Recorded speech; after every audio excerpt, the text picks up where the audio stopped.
Hey everybody, DeathsStalker here. Normally you'd be watching an RC51 upgrade video, but unfortunately I'm waiting for a brake line. So today I thought I'd do something a little bit different, something tied a little more back to the days when I was actually racing.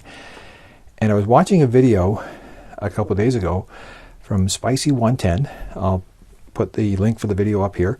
And Spicy was reconditioning the forks on his Yamaha XJ6. And he was having some difficulties with parts and whatnot, and that's not what we're here to talk about. But he was going through the steps of replacing the oil seals on the forks of his bike. And I was watching that video and I thought, I've never actually explained about the forks in my old race bike. So I thought I'd actually do that because I think Spicy might find it a little bit interesting because they were kind of unique and they were only around for a few years. So the first thing I'm going to do is take these fairings off so we can actually see what we got. So this is just partially stripped down just so I can just sort of show you what we're talking about. And this bike is actually a 1987 RS250, but I received some upgrades from Honda and took advantage of a few things at the same time. And if you know what an 87 looks like, if I find a picture of a stock one, I'll put it up in the video. But the one thing that's been changed on this bike is actually the front forks. And the reason I changed them was the stock forks that came with the bike back in 87 were like a budget style forks. Had to do with some cost management issues that the riders wanted, and Honda gave them what they wanted, which was, the end result was a pair of very mediocre forks. In fact, when I was braking, I could actually feel the forks bending under deceleration because they were only I believe they were 35 or 36 millimeter, which were, for that era, were kind of thin. These ones, I believe, are 41 or 43. I can't remember offhand. And they're an improvement. Now, the other thing I did, I'm just going to move you up here, is I replaced the triple clamps with triple clamps provided from Spondon. The bike shop I raced out of was also a Spondon distributor in Canada, and these are adjustable, which in 1987 was, you know, pretty unique for a non-factory bike. So I can change the rake of my steering, either lengthen it to make it more stable or tighten it up to make it very twitchy and turn very well. And it actually was a major improvement over what was on the bike originally. Plus, these things weighed about a quarter of the weight of what was on the bike. So let's go down here and talk about the forks themselves. This is an unusual fork, and it was only made for a couple years, and it actually is a Honda unit. But the beautiful thing about this was it was super easy to change fork seals. You're talking like loosening off the brakes, pulling the axle, pulling the wheel out of the way, and in probably less than 5 minutes, you can have this thing going back together again with new fork seals. And what's unique is that this little assembly you're seeing here is actually a threaded cap that helps hold the fork seals in. And it's actually quite interesting. This here is not a fork brace. This is actually just a fender mount. So this just actually floats in here. It's not very tight. It's not very tight.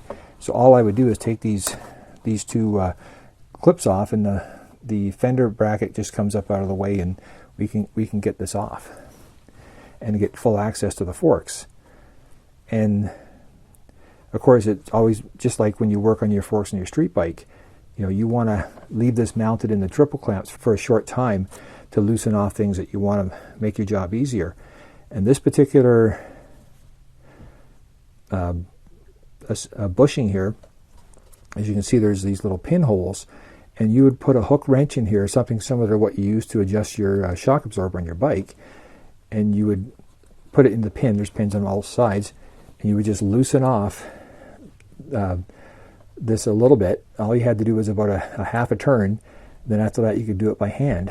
Then what you would do is you would actually just remove the fork tube from the triple clamp and just thread it off And as soon as you take this off, you have you lift this whole thing up. You have full access to the fork seal, and you remove the seal, and you actually just replace it in by hand. You don't actually have to use a seal driver in it to hold it in place.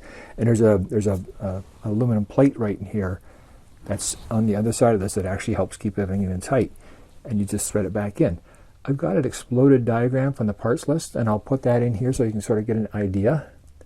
There's a couple O-rings in here, which helps keep everything dust-free and oil-free and whatnot.